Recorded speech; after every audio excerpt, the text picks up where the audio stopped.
So would you be able to give me a brief introduction of yourself that can be academic, personal, or professional? Sure. So I did my undergrad from India in electronics and communication. After that, I came to UK to do my master's in communication and signal processing. So after that, I got a scholarship to do Ph.D. in underwater communication. So I did that for 3 years. And then after finishing my PhD, I went to US to work as a postdoc, again continuing my work in underwater communication research.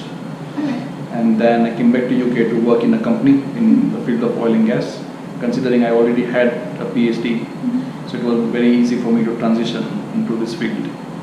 Then I took some courses, did some side projects, and then got a job in London to work as a software engineer in a very nice project. And then again, I shifted there from consultancy now, where I help clients from different businesses, different industries basically.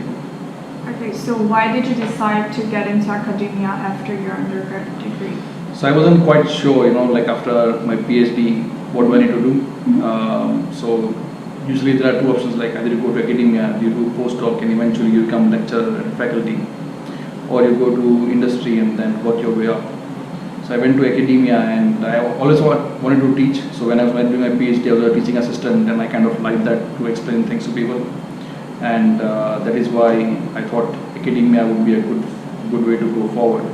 Nice. So if you could guide us through the experience that kind of helped you choose your job now, so like your projects or research. So like I have worked in companies which are specifically like in a certain domain. So like if you are in oil and gas, you can only do oil and gas problems. But now I work for a consultancy. So in consultancy, you get lots of projects, lots of clients, different varieties.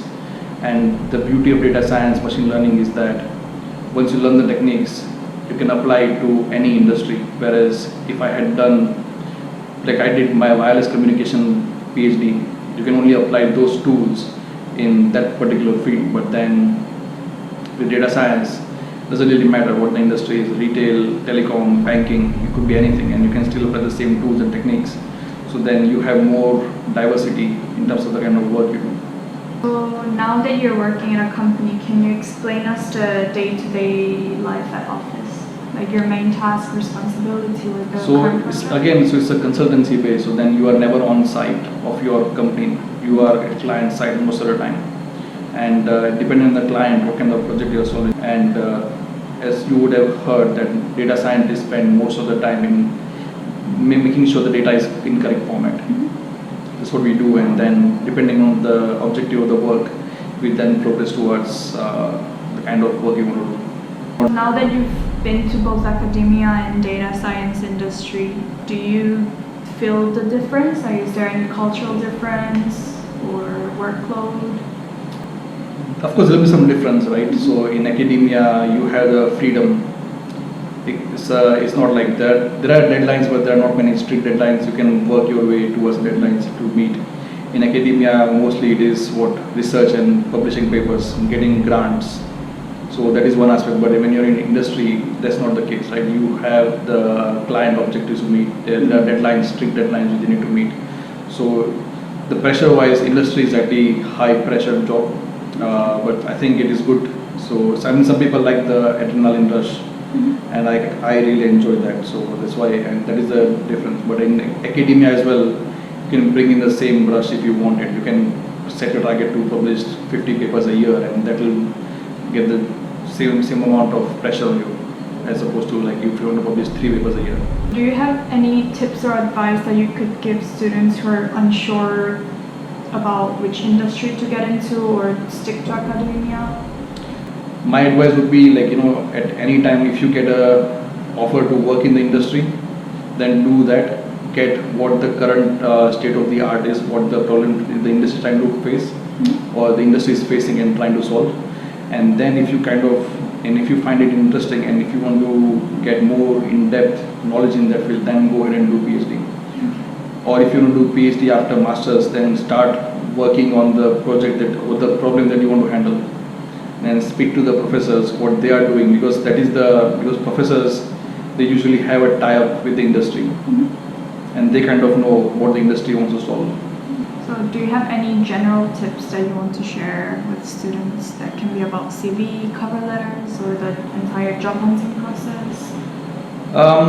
It's subjective, right? I mean, people say you need to have a good CV, but I haven't personally found a definition of a good CV. Yeah.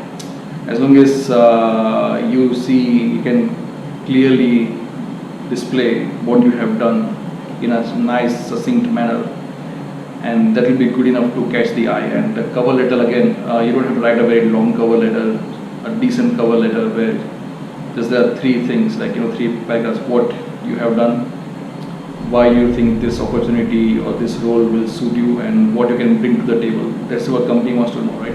The companies don't really care that whether you are an expert or not. I mean, I personally believe a person can acquire skills at any point in time, and what you need to show is like that you have taken initiatives in the past. You have demonstrated that you can take those initiatives, deliver the results, and you are a keen learner. I learn even at this point in time. Technology is changing. You have to keep yourself up to date with all those changes that are happening. Now that you're kind of an expert in the data science industry, and then you just said that you took different types of courses online, do you think that's a good idea for people from non-science background or no data science background to approach the field, or is there anything else that you suggest? No, it is. I have known people who have done their undergraduate degree in law. They are now taking courses to become data scientists.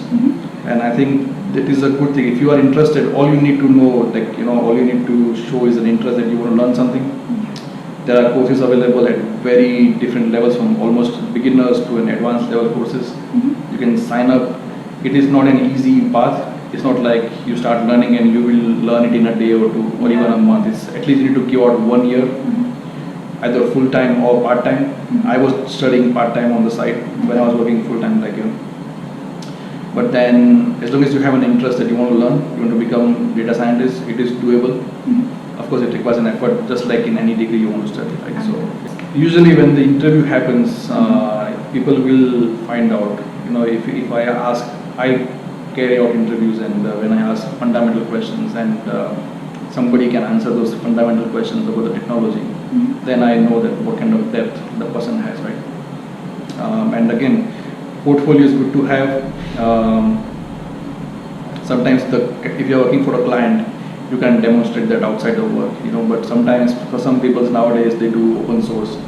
So in their free time they do some project, post it on GitHub so that people can again verify it. So that there are ways and means to demonstrate that.